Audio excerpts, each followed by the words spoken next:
Hey friends, how you doing? Hope you're doing well. I'm Steve. Welcome back to my channel. It's time for Rock Bites.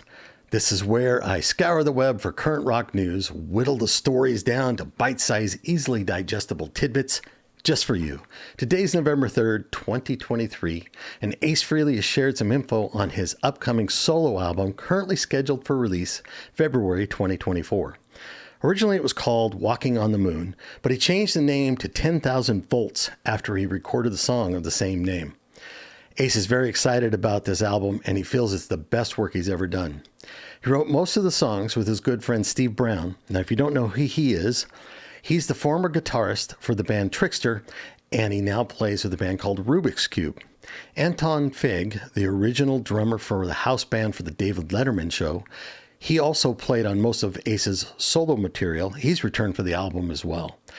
Ace says this album will show that the shade that former bandmates Paul Stanley and Gene Simmons have been throwing about him for years is a bunch of garbage, particularly statements made by Paul Stanley on the Howard Stern Show recently, where he said that if Ace and Peter joined them on stage, you might as well call the band Piss instead of Kiss.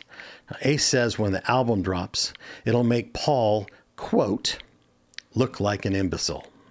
Now, for you death metal fans, Cannibal Corpse is releasing a new coloring book. That's right, it ain't for kids. It comes with a parental advisory warning, and it's already been banned in Germany.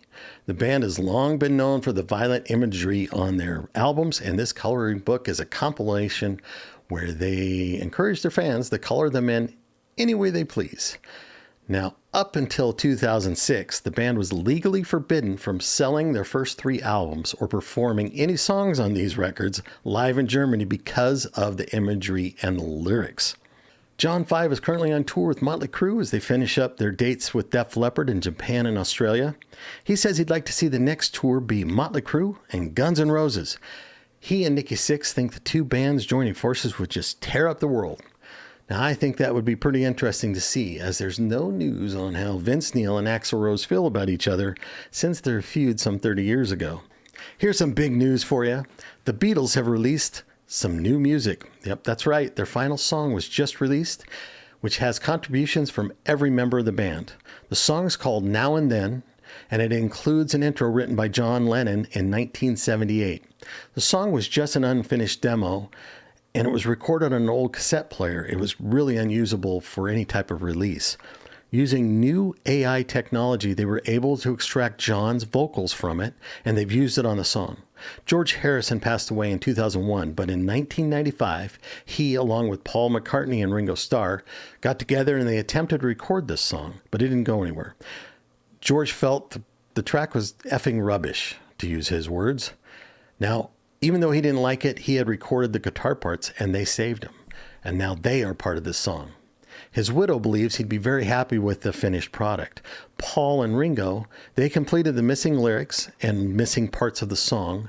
They pulled backing tracks from other Beatles songs, such as Here, There, and Everywhere, Eleanor Rigby, and Because, and they repurposed them for this song. And the son of Beatles' longtime producer George Martin, Giles Martin, created a string arrangement just for this song.